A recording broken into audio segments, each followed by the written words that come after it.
এই WhatsApp it's me Zubair again. গত ভিডিওতে বলেছিলাম 15 নভেম্বর ছিল বাংলাদেশ ইসলামী ছাত্র শিবির কর্তৃক আয়োজিত রাজশাহী বিশ্ববিদ্যালয়ে আমাদের নবীনবরণ প্রোগ্রাম। প্রথমেই আমি এবং আমার বন্ধুরা তাদের বুথ থেকে আমাদের গিফটগুলো সংগ্রহ করি। গিফট বক্সের মধ্যে কি কি ছিল তা আমি আমার ভিডিওর শেষে দেখিয়েছি। আমরা আমাদের গিফটগুলো নিয়ে অডিটোরিয়ামের ভেতর প্রবেশ করি, যেখানে মূলত মেইন প্রোগ্রামটা হচ্ছিল। সমগ্র অডিটোরিয়ামটি ছিল কানায় কানায় পরিপূর্ণ। সো আমরা যেহেতু একটু লেট করে গিয়েছিলাম, তাই বসার কোনো জায়গা পাইনি, পাশেই দাঁড়িয়েছিলাম।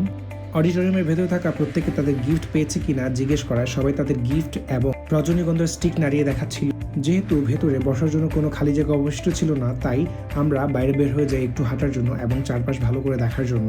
তারপর গেস্টরা একে একে তাদের বক্তব্য রাখেন। এবার আসে আমাদের গিফট হ্যাম্পারে কি কি ছিল সেই কথায়।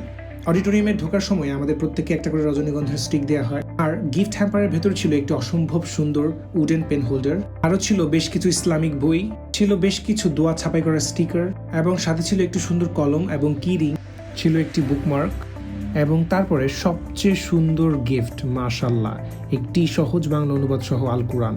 এবং লাঞ্চের জন্য ছিল এক বক্স গরুর তেহারি এবং এক বোতল পানি। পুরো ভিডিওটি দেখার জন্য অসংখ্য ধন্যবাদ।